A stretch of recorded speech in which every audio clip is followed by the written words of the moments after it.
Namaste my dear students. Let us continue our discussion on plant growth regulators. In the last class we discussed the concepts on auxin, their function, etc. And I started with gibberellins. So gibberellin is also one of the plant growth regulator and it is one of the promoter. So who discovered this gibberellin? It was given by the scientist named E. Kurosawa. So E. Kurosawa is a person who discovered this gibberellin when he was studying with the foolish seedling disease in rice. So it is called Bakani disease.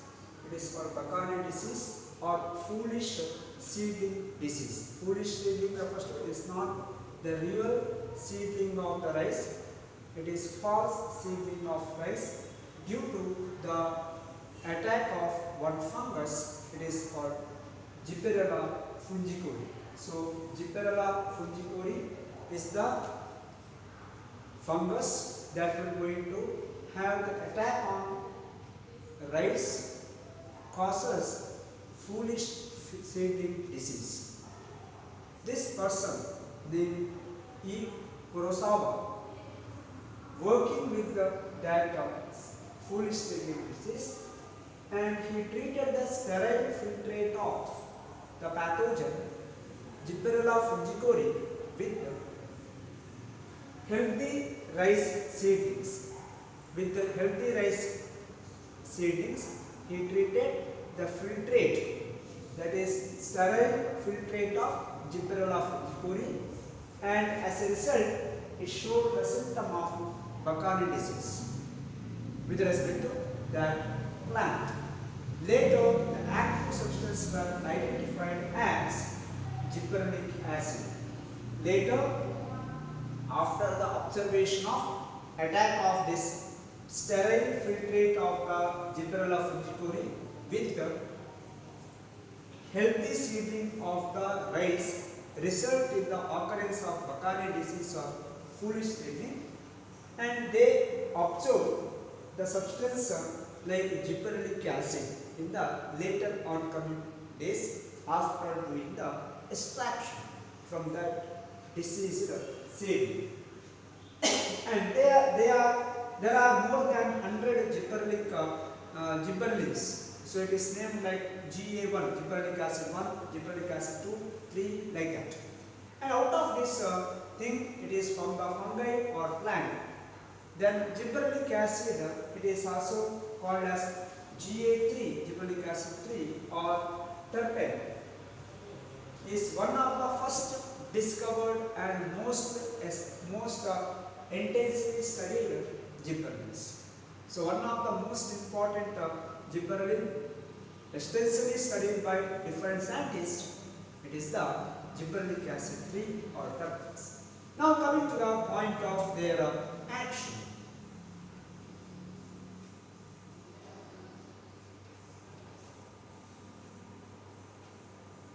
Yes, and second, the function of gibberellic acid or gibberellin, the hormone, they cause increase in length of axis. So they are used to increase the length of grape stalk. Grape stalk in the sense grape plant, grape plant. So grape stalk. So to increase the length of the axis of grape plants, this gibberellin is going to be utilized. And to elongate into the shape of the fruit such as apple, to elongate and to improve the shape of the fruit, to get the proper shape in the apple, then in the case of our grape stalk, we can apply this gibberellic acid. And the third important point is delay the senescence.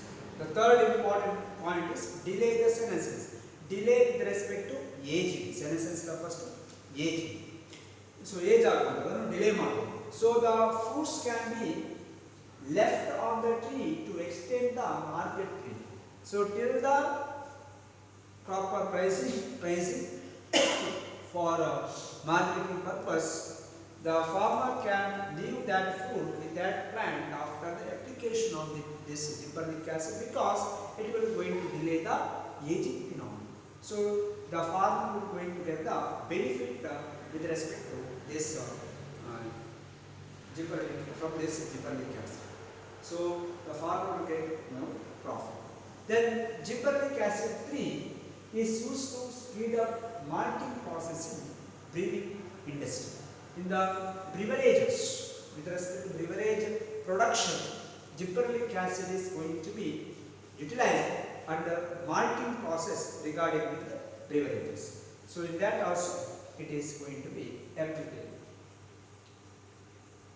Then other important functions of gibberellic acid: sugar cane stores sugar. So sugar cane plant.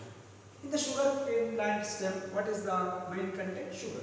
So content of sugar from the photosynthesis is going to be stored in the stem part of the sugar cane.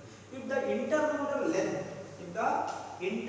length, you take one stem of sugar cane, this is the nodal region.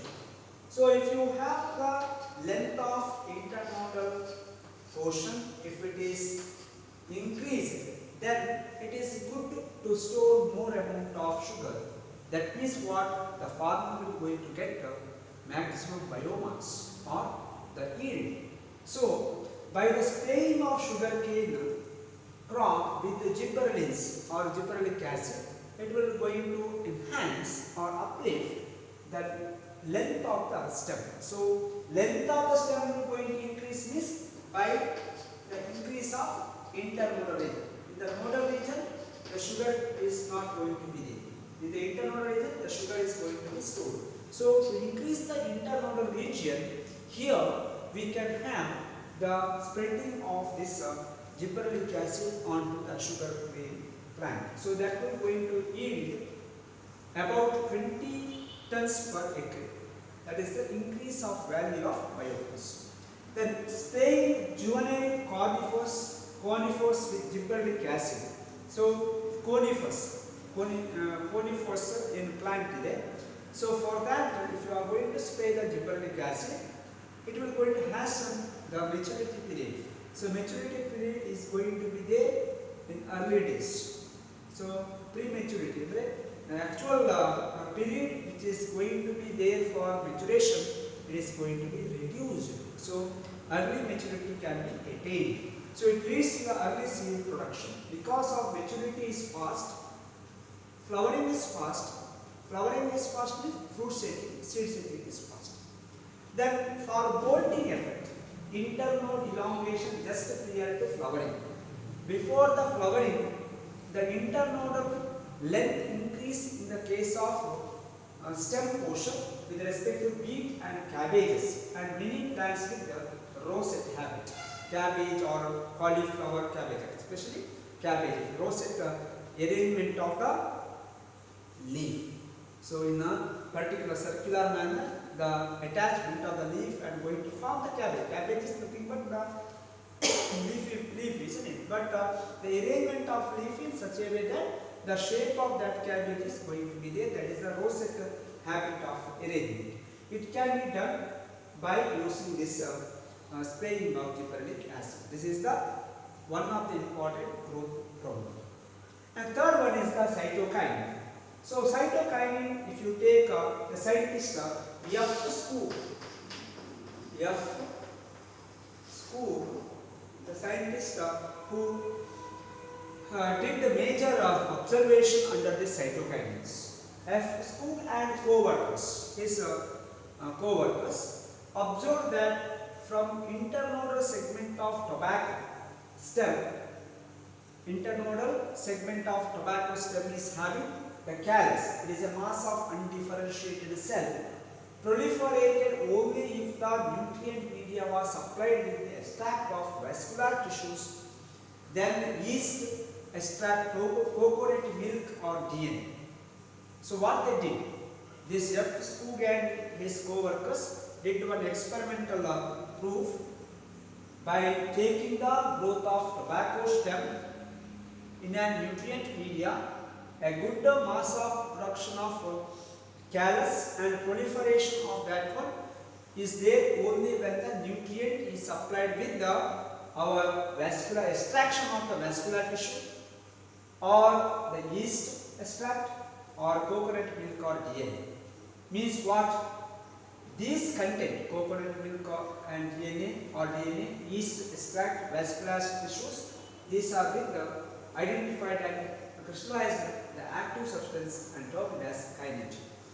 So these tissues extract or yeast extract, they are with the one actual chemical, it is considered as kininogen. Then cytokinins were discovered as kininogen, that is also called N6 perfluoroaminopurin. It is one of the derivative of adenine. So adenine derivative from the autoclaved herring sperm DNA. From the herring sperm DNA, they isolated this kininogen, and kininogen does not occur naturally in plants. Plants are naturally kininogen direct as here. So where it is going to be there after the extraction, and it is there in the herring sperm DNA, and this is one of the plant growth promoter. Okay. Then what is this zeatin? So it is from corn kernels and coconut milk. It is a natural substance with the cytokine-like activity. I am not telling that it is cytokine. It is showing, zeatin is showing cytokine-like activity. It was isolated from our corn kernels and coconut milk. Coconut milk, you know, after that coconut white kernel portion is going to be taken and it is grinded, and we are going to extract the coconut milk. Tengina haru, tengina haru, tengina kaya haru. So it is going to be used in a different dish making, isn't it? Food purpose use marketing. So it is having, or that coconut milk is with the zeatin, or our that corn kernels is having the zeatin. It is going to show cytokinin-like activity. And these are there are some synthetic compounds with the cell division promoting activities. Some of the additional components are also there. So natural cytokinins are synthesized in regions of rapid cell division, root apices, shoot buds, young fruits, etc. So natural cytokinins like substances are there in the regions of meristematic activity, like root apical meristem or shoot bud, young fruits, etc. So root apices means root tip. So tip of the root, shoot bud and young fruits for the proliferation of that fruit, for the growth of that fruit, it is very important. Then plant growth regulators, if you take other important functions of our cytokine, play a role in the cytokinesis. Cytokinesis refers to, it is the one of the step under cell division. Karyokinesis followed by cytokinesis. So cytokinesis is going to be there in the presence of cytokinin. Then help to provide or produce new leaf during the development of or growth of the plant, production of new leaf. After falling of old leaf, new leaf is going to be there. And chloroplastin leaves, growth of or formation of chloroplastin leaf.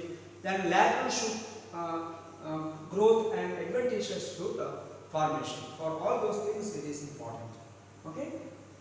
Then they help to overcome the apical dominance. So I said in the previous class, apical portion of the plant body is dominant because of the presence of oxygen. How to overcome that one? By taking out or by cutting the apical bud, the lateral bud or lateral shoot will going to appear. So lateral branches will going to appear from that plant when you are going to cut this apical bud. So we can have the overcome of this apical bud or apical dominance. We can say it like that. Apical dominance, it is by using this hormone. So hormone we are going to promote the apical, the growth of axillary bud or that lateral bud. Then they promote nutrient mobilization. So nutrient mobilization means movement of nutrient which help in the delay of leaf senescence. So mobilization of nutrient. There is no wasting of nutrient. When the leaf is going to die after aging, the mobilization of the nutrients will be there from older part into younger part. So that will help in delaying of leaves, in a sense, the leaves which are present in that plant. So it is one of the plus point to that plant to acquire more nutrients. So these are the plant growth promoter. Now coming to the plant growth inhibitor, that ethylene and abscisic acid.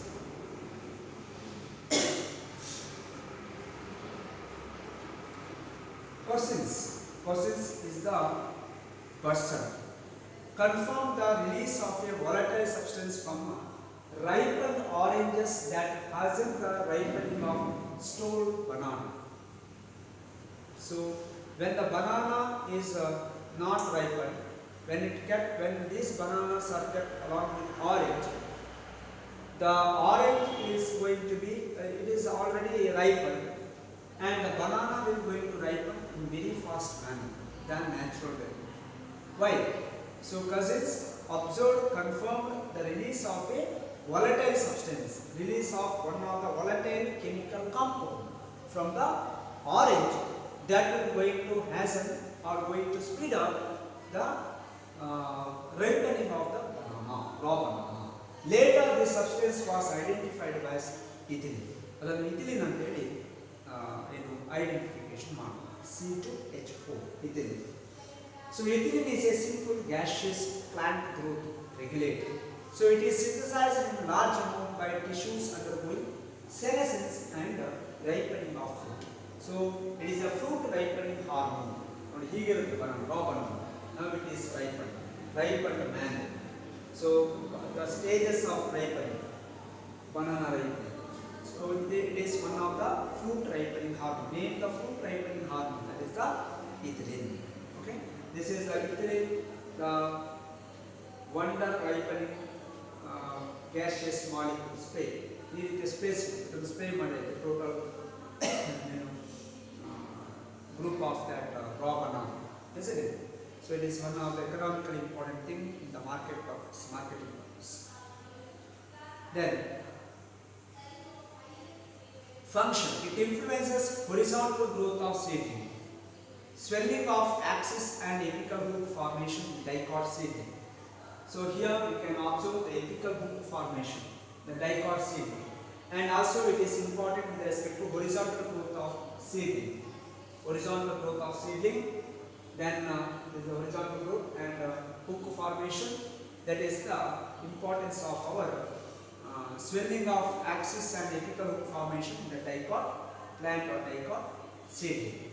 Then it promotes, the second importance, promotes senescence and abscissation of plant organs, especially of leaves and flowers. So senescence, promote the senescence, promote the aging, and abscissation of plant organs, especially of leaves and flowers of the plant.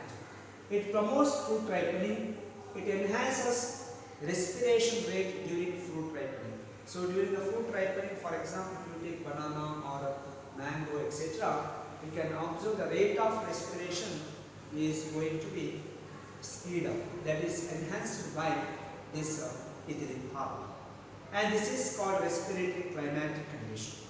It breaks the seed and bud dormancy. Seed dormancy. Seed is undergoing inactive stage when there is no favorable condition. When the favorable condition is there, it will going to germinate. So seed dormancy, breaking up of seed dormancy, seed and bud dormancy, breaking up seed and bud dormancy, initiate germinating in the peanut seed and sprouting of potato tubers. So potato tubers sprouting. ನೀವು ಮನೆಗಳಲ್ಲಿ ಈಗ potato ತಂದಿಟ್ರೆ ಅದರಲ್ಲಿ ಬಡ್ formation ಆಗುತ್ತಲ್ವಾ, ನಮಗೆ ಗೊತ್ತಿದೆ, that is asexual mode of reproduction. So the sprouting of potato tuber is because of the action of ethylene. Then peanut seed germination, then the formation of that occurrence of the abscission of leaf, that is also done by this ethylene.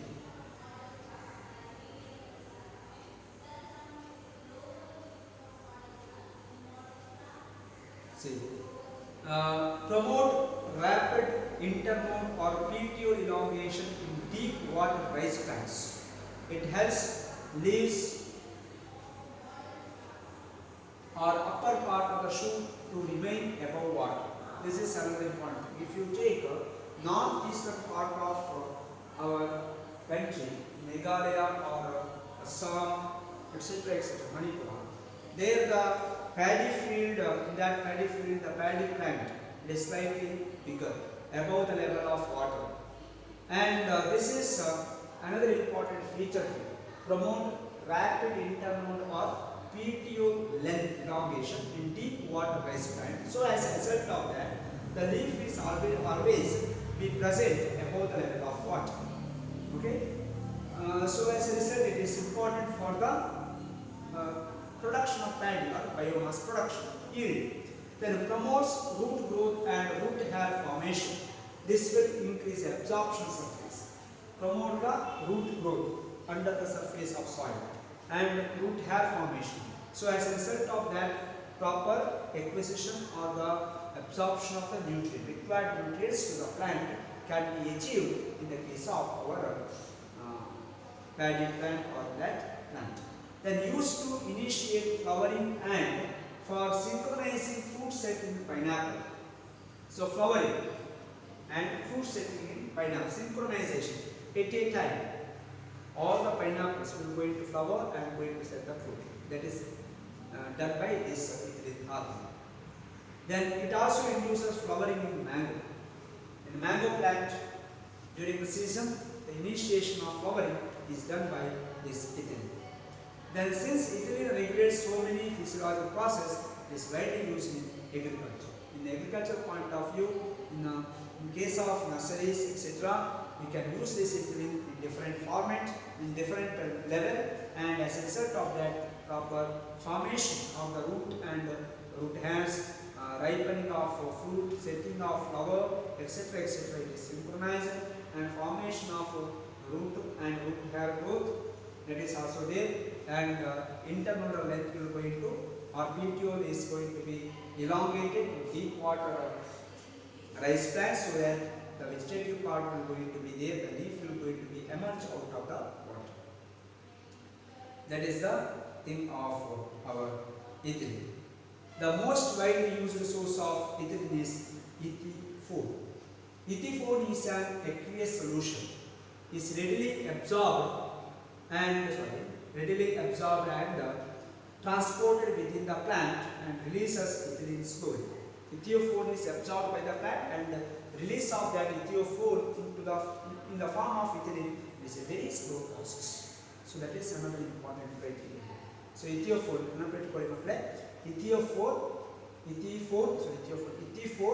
is an aqueous solution. It is an aqueous solution. It is readily absorbed by the plant and transported within the plant through the transport system, xylem, and releases ethylene slowly to the plant. ET4 has some fruit ripening in the tomatoes and apple. Speed up the fruit ripening in tomato and apple, and accelerate abscission in flowers and fruit. That is the thinning of cotton, cherry, and walnut. Okay. Then it promotes female flowers in cucumber, thereby increasing the yield. So in the Cucurbitaceae family, cucumber, ಸೌತೆಕಾಯಿ ಇದೆಯಲ್ಲ, so ಅದರಲ್ಲಿ female flower production is going to be increasing. It is having unisexual flowers. So female flower and male flower. Male flower just for pollination purpose, but female flower is important to set the fruit. So to increase the yield, this female flower production in number, it is very important. That is done by this ETO4. And next one, the fifth hormone is the abscisic acid. So during mid-1960s, it was reported 3 kinds of inhibitors. Inhibitor B, abscission 2, and dominant. They were chemically identical and now known as abscisic acid. So in 1960s, scientists will get 3 ರೀತಿಯ chemicals. ಅದಕ್ಕೆ ಏನು ಹೇಳ್ತಾರೆ, ಅದನ್ನು inhibitors ಅಂತ ಹೇಳ್ತಾರೆ. Inhibitor ಅಂದರೆ ಗೊತ್ತಾಗುತ್ತೆ, it will going to stop, it will going to slow down. Okay. Promoter ಅಂದರೆ speed up. So inhibitor B ಅಂತ ಹೇಳ್ತೀವಿ, ಅಬ್ಸಿಷನ್ 2 ಅಂತ ಹೇಳ್ತೀವಿ, ಮತ್ತು ಡಾರ್ಮಿನ್ ಅಂತ ಹೆಸರು.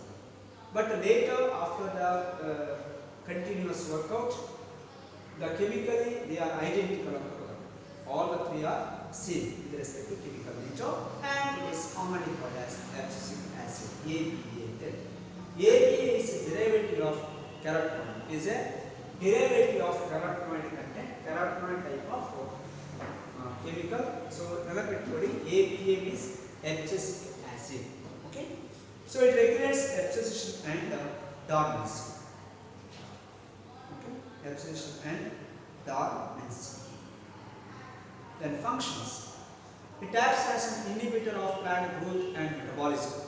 Plant growth and metabolism inhibit ಮಾಡುತ್ತೆ, slow down ಮಾಡುತ್ತೆ, stop ಮಾಡುತ್ತೆ. It inhibits seed germination.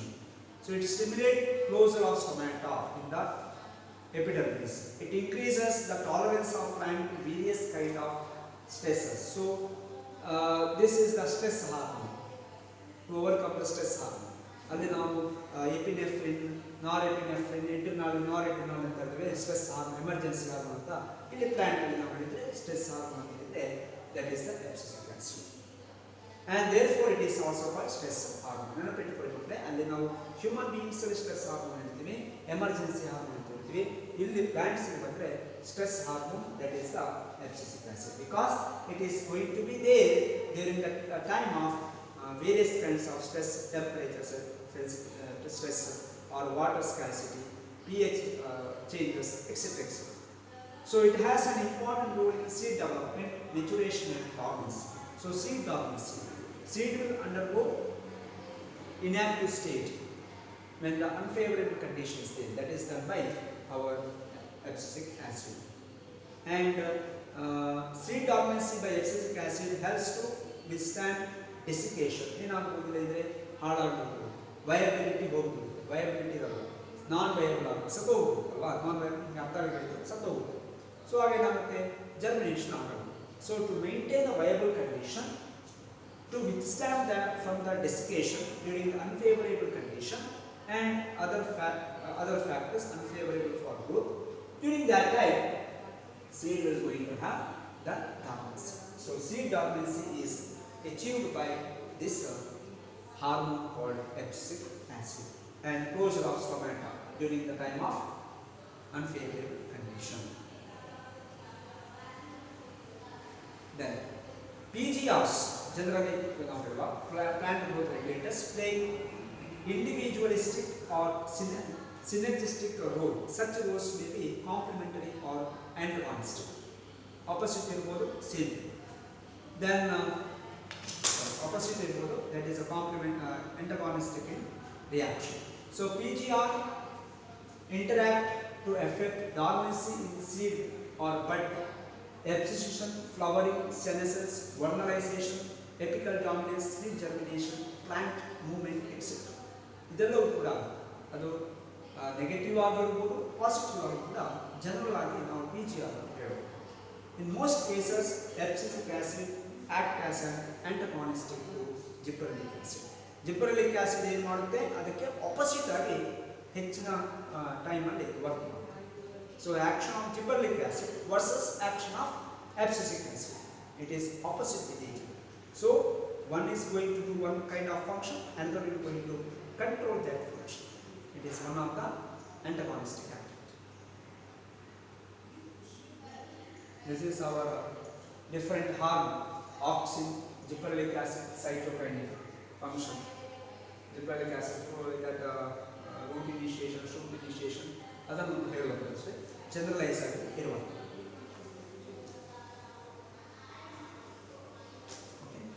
So abscisic acid ಎಲ್ಲಿರುತ್ತೆ, ಜಿಬ್ಬರೆಲಿಕ್ ಆಸಿಡ್ ಇಲ್ಲಿ ವರ್ಕ್ ಮಾಡುತ್ತೆ. ಅದರ ಆಪೋಸಿಟ್ ಇದು cytokinin. ಇಲ್ಲಿ what are the different action with respect to different plant parts. And last is the plant growth regulators. Factors influencing the action of plant growth regulators. Which are the factors? So here comes a intrinsic factor and extrinsic factor. Of course, all the activity of the living system is controlled under genetic. under chromosome. Gene, DNA, simply we can say genetic material, DNA. So it is an intrinsic factor which is present inside the body of the organism, inside the body of plant cell. So it is genomic control. Genome means what? Total set of genetic material present in homologous subset of chromosome of the organism. Okay, genome. So total amount of genetic material. Simple idea. So with respect to intrinsic factor, it is a genetic factor. Genetic factor will control all the day-to-day regularity of the function. And second one is the extrinsic factor that includes light and temperature.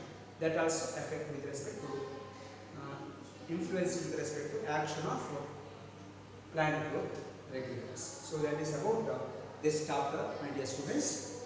I will going to share this PPT along with the notes, okay, and I will give important questions also in that chapter. Okay, thank you. Read well, and if you have any doubt, you can ask it through WhatsApp. Okay, WhatsApp is better. Okay, thank you.